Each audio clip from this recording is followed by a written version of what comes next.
कंधे के ब्लेड की स्थिति हमारे पोस्चर को प्रभावित करती है। झुकी हुई मुद्रा, ये क्या है? ये तब होता है जब दोनों कंधे के ब्लेड आगे की ओर खिसक जाते हैं और इसके साथ ही छाती की स्थिति बदल जाती है। रीढ़ के छाती वाले हिस्से में किफोसिस बढ़ जाता है। ये क्यों होता है? मुख्य कारण यह है कि उन मांसपेशियों में असंतुलन होता है जो कंधे के ब्लेड को पीछे से स्थिर करती है और सिकुड़ने पर रीढ़ की तरफ खींचती हैं।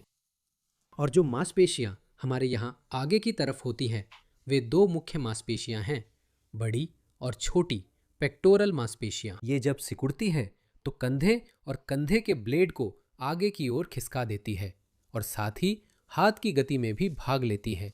लेकिन छोटी पेक्टोरल मांसपेशी हमारे दोनों कंधों और कंधे के ब्लेड को आगे की ओर खिसकाने का कारण बनती है, ऐसे। और हमें इन मांसपेशियों के बीच संतुलन बनाना होता है। जब हम इस तरह की स्थिति देखते हैं जहां हमारा कंधा आगे की ओर खिसका हुआ होता है, तो ऐसा भी होता है कि दोनों तरफ फर्क होता है। एक तरफ थोड़ा ज्यादा फासला होता है, दूसरी तरफ थोड़ा कम। यह भी बताता है कि मांसपेशियों का टोन और आकार अलग अलग है और हमें इसे ध्यान में रखना होगा। अगर हमारी स्कैपुला थोड़ी ऊपर उठी हुई है तो हमें देखना होगा कि कहीं उन मांसपेशियों के बीच असंतुलन तो नहीं है जो ऊपर उठाती हैं। ये होती हैं ऊपरी ट्रेपीजियस और स्कैपुला को उठाने वाली मांसपेशी, और लैटिसिमस डोर्सी व ट्रेपेजियस मांसपेशियों का निचला भाग। साथ ही सेरेटस मांसपेशी का भी महत्व है, जो अक्सर कमजोर और पिछड़ी हुई होती है। और ट्रेपेजियस मांसपेशी के इस हिस्से और पेक्टोरलिस मेजर मांसपेशी के बीच संतुलन। जब पेक्टोरलिस मेजर मांसपेशी ज्यादा विकसित होती है तो ट्रेपेजियस का ये हिस्सा पिछड़ जाता है और कंधा अधिक विकसित पेक्टोरलिस मेजर वाली तरफ खिसकने लगता है। ऐसा बहुत बार होता है। एक तरफ ये आमतौर पर काम करने वाले हाथ की ओर ज्यादा होता है, जबकि दूसरी तरफ कम होता है। ऐसे भी मामले होते हैं जब हमारा एक कंधा आगे की ओर खिसक जाता है, क्योंकि कमर में मूवमेंट की सीमा होती है। उदाहरण के लिए कमर की चौकोर मांसपेशियां सिकुड़ जाती हैं, जिससे घूमने में दिक्कत होती है, और इसी वजह से स्कैपुला आगे की तरफ ज्यादा खिसकने लगती है ताकि उस घुमाव की भरपाई कर सके। यह भी मायने रखता है। डेल्टॉइड मांसपेशी का पिछला और अगला हिस्सा। जब हमारी अगली डेल्टॉइड मांसपेशी ज्यादा विकसित होती है और पिछली कमजोर होती है तो हमारी कंधा और हाथ ज्यादा मजबूत मांसपेशी की तरफ इस तरह से झुक सकते हैं और घूम सकते हैं। तो सबसे पहले हम आपके साथ छाती के हिस्से में रीढ़ की हड्डी की गतिशीलता का मूल्यांकन करते हैं। इसके लिए ऐसी मोबिलाइजेशन तकनीक का उपयोग होता है। यहाँ हम हर एक कशेरुका को चेक करते हैं और देखते हैं कि मूवमेंट की मात्रा में कोई फर्क है या नहीं। ऐसे साइड में करना बेहतर होता है।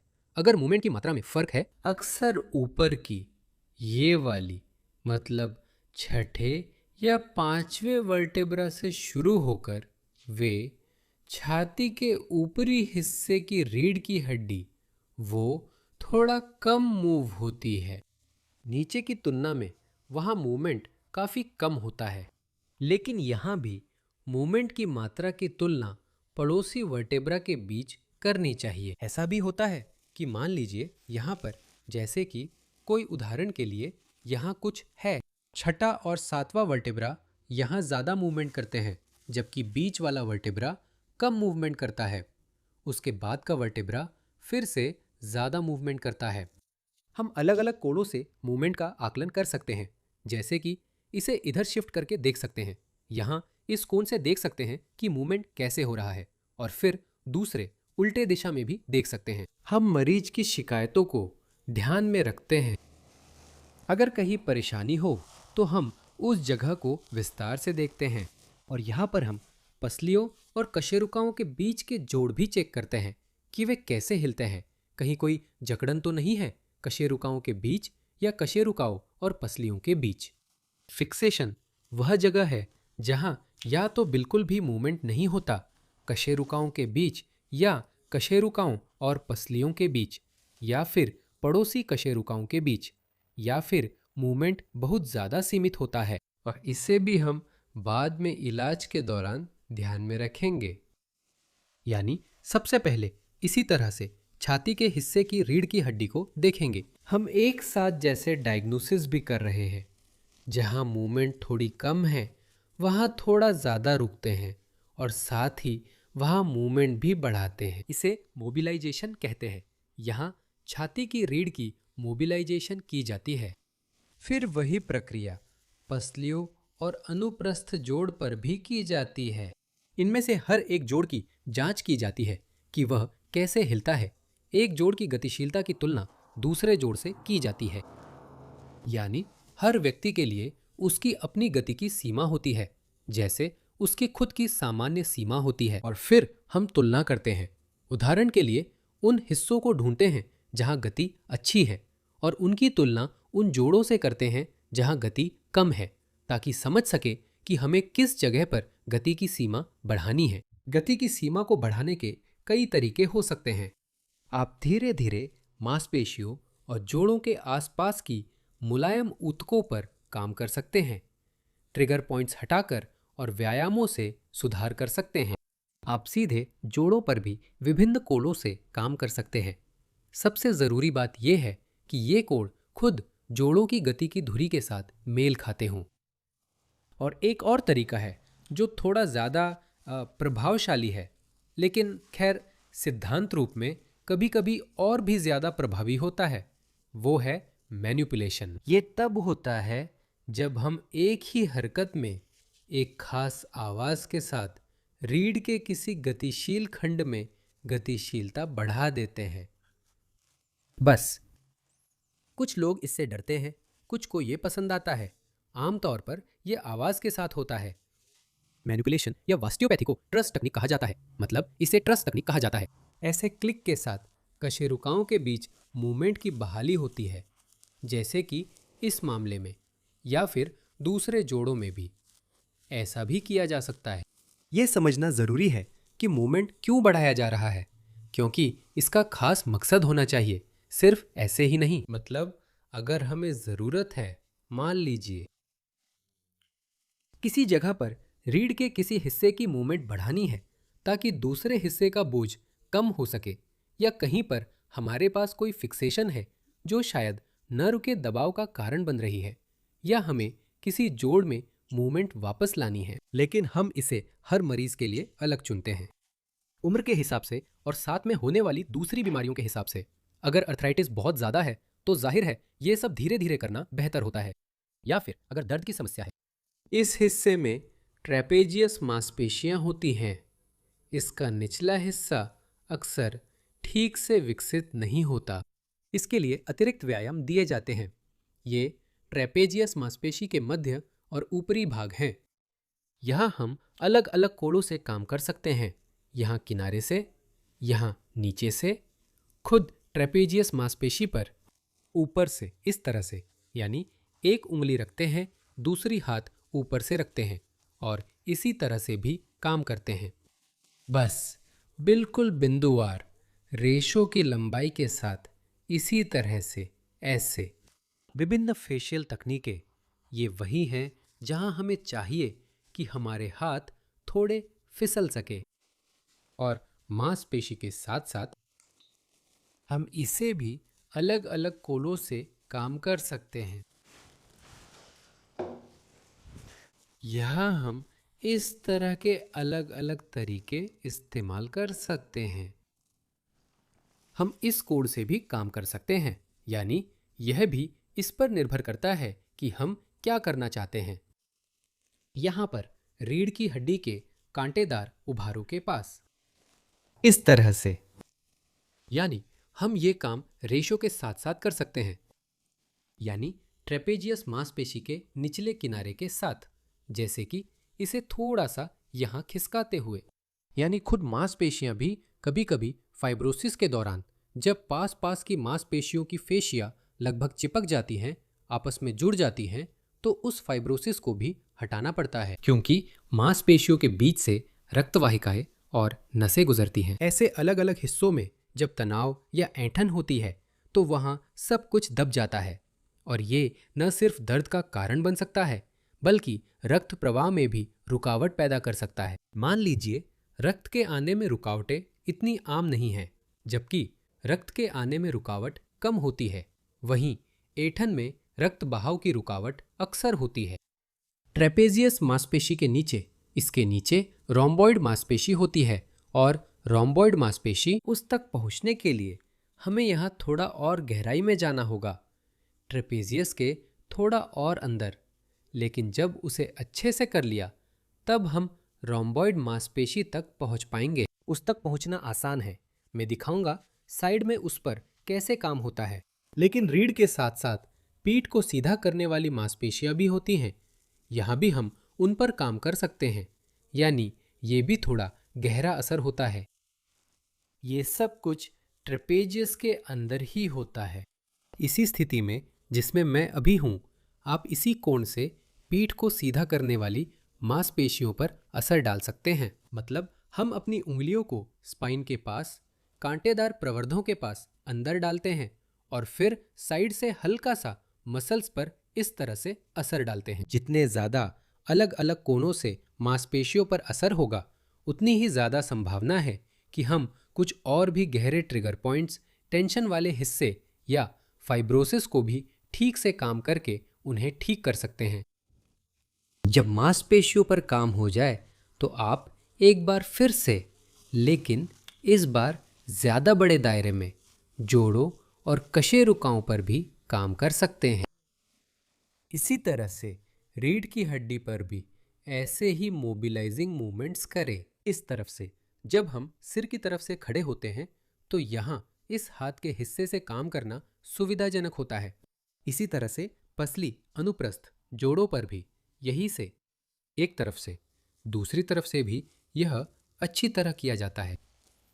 फिर खुद कशेरुकाओं पर कांटेदार प्रवर्धों के जरिए। लेकिन यहाँ ये समझना ज़रूरी है कि इस गति की मात्रा को कितना बढ़ाना है, प्रभाव की ताकत को कैसे चुनना है और विभिन्न कोणों से प्रभाव डालना है। यानी हम यहाँ से भी यही हरकत कर सकते हैं।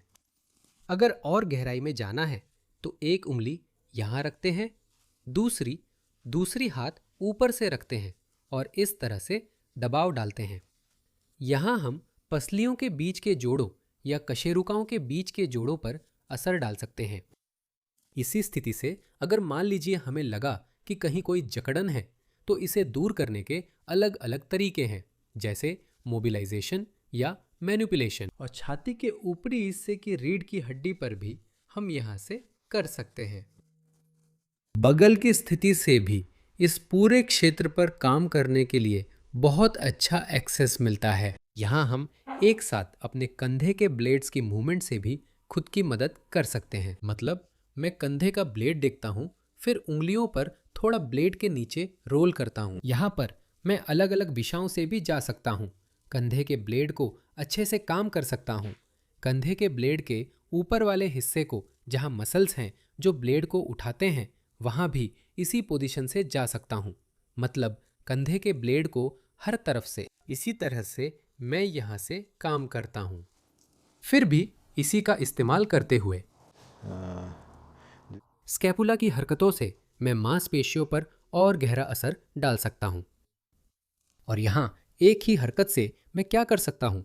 मैं सतही ट्रेपेजियस पर काम कर सकता हूँ। अगर मुझे और गहराई में जाना है तो मैं स्कैपुला से खुद को थोड़ा मदद करता हूँ। ट्रेपेजियस की टेंशन थोड़ी कम हो जाती है, वो थोड़ा रिलैक्स हो जाती है और मैं वहाँ और गहराई तक पहुँच जाता हूँ, रोम्बॉइड मसल्स तक, पीठ के एक्सटेंडर्स तक। और साथ ही मैं इसी हरकत का इस्तेमाल खुद जोड़ों पर असर डालने के लिए भी कर सकता हूँ और रिब ट्रांसवर्स जोड़ों पर और कशेरुकाओं के बीच के जोड़ों पर भी। यानी इन सभी जोड़ों की मोबिलाइजेशन मैं यही से कर सकता हूँ। फिर इस तरफ हमारे पास स्कैपुला है। यहाँ भी हम लैटिसिमस डोर्सी मसल को हर तरफ से अच्छी तरह से काम कर सकते हैं। इसे इस तरह की मूवमेंट से किया जा सकता है, यहाँ से भी किया जा सकता है। यहाँ भी सभी फेशियल तकनीकों का इस्तेमाल किया जा सकता है। उदाहरण के लिए जब हमें कंधे में मूवमेंट की मात्रा बढ़ानी हो या साइड में स्ट्रेच करना हो तो इन सभी तकनीकों का इस्तेमाल किया जा सकता है। मतलब ये सारी चीज़ें, फेशियल तकनीकों का इस्तेमाल इन सब को स्ट्रेच करने के लिए किया जा सकता है या फिर और भी लोकल तरीके से इन सब पर काम किया जा सकता है। फिर इसी पोजीशन से यहाँ पर सरेटस मसल पर भी आसानी से काम किया जा सकता है। वहाँ कई ट्रिगर पॉइंट्स होते हैं, लेकिन सरेट्स मसल को भी अच्छे से काम करना चाहिए, खासकर जब हम स्कैपुला या शोल्डर जॉइंट की मूवमेंट को बहाल कर रहे होते हैं, या फिर कोई पसली वहाँ हिल नहीं रही है जिससे यहाँ लोकली दर्द हो रहा है, या फिर कोई इंटरकॉस्टल न्यूरल्जिया है, या किसी वजह से हमें सरेटस मसल पर भी असर डालना ज़रूरी हो जाता है। ऐसा भी हो सकता है। अब बात करते हैं चेस्ट मसल्स की। यहाँ से इस साइड से साइड में भी ये करना आसान है, क्योंकि यहाँ अगर हम हाथ की पोजीशन बदल सकते हैं, जैसे कि हाथ को थोड़ा आगे कर ले, अगर हम हाथ लटका दे तो भी चेस्ट मसल थोड़ी रिलैक्स हो जाती है और हमें यहाँ छोटी चेस्ट मसल तक पहुँचना आसान हो जाता है। क्योंकि अगर वह खिंची हुई है, अगर पीठ की तरफ से करे तो ऐसा होता है कि चेस्ट मसल में टेंशन रहता है और वो हमें छोटी चेस्ट मसल तक पहुँचने नहीं देता। यानी छोटी चेस्ट मसल को बड़ी चेस्ट मसल के जरिए ऐसे काम किया जा सकता है, लेकिन साथ में बड़ी चेस्ट मसल भी काम हो जाती है। तो ये जो भी स्पाज़म हैं जो यहाँ होते हैं, जो कंधे को आगे की तरफ खींचते हैं, उन्हें अच्छे से इस तरफ से काम किया जा सकता है। यानी ये क्लेविकल वाला हिस्सा, यहाँ अक्सर दिक्कतें आती हैं, जैसे सामने की डेल्टॉइड और बड़ी छाती की मांसपेशी के बीच चिपकाव हो जाता है। इस खांचे को भी इसी तरह ठीक किया जा सकता है। आप चाहे तो बड़ी छाती की मांसपेशी के नीचे यहाँ तक जा सकते हैं, छोटी छाती की मांसपेशी तक पहुँच सकते हैं, लेकिन आमतौर पर इसकी ज़रूरत ज़्यादा नहीं पड़ती। ज़्यादातर मामलों में हम सीधे नहीं बल्कि बड़ी छाती की मांसपेशी के जरिए ही इस पर काम कर सकते हैं। पीठ के बल लेटकर भी इसे आसानी से किया जा सकता है और सामने की डेल्टॉइड और बड़ी छाती की मांसपेशी के बीच की इस खाई को भी अच्छे से काम किया जा सकता है। फिर खुद छाती की मांसपेशी पर भी और सटीक तरीके से काम किया जा सकता है, इसकी पूरी लंबाई में अगर ज़रूरत हो तो। यहाँ पर देख सकते हैं कि इसकी स्थिति कैसी है। छाती की हड्डी के पास जहाँ से ये शुरू होती है, ये इसकी निचली हिस्से है। पहले देखना है वहाँ कोई तनाव वाला हिस्सा तो नहीं है। पूरे रेशो की लंबाई पर ध्यान से जाना है। यहाँ पर भी छोटी छाती की मांसपेशी पर असर डालना है। आप विभिन्न तरीकों का इस्तेमाल कर सकते हैं, जैसे कि यहाँ से इस तरह और यहाँ से आगे की डेल्टॉइड मांसपेशी पर भी असर डाल सकते हैं और यहाँ छाती की मांसपेशी पर भी। आप अन्य तरीकों का भी उपयोग कर सकते हैं। कुछ तकनीकें एक तरफ से थोड़ी नरम होती है, दूसरी ओर आप मांसपेशियों को गहराई तक भी काम कर सकते हैं। बस हाथों में थोड़ी ताकत होनी चाहिए। हाथ हल्के से सरके और यहां से इसी तरह एक मांसपेशी के रेशो के साथ ऐसे बहुत अच्छे से किया जा सकता है। बस अब काम करने का समय है।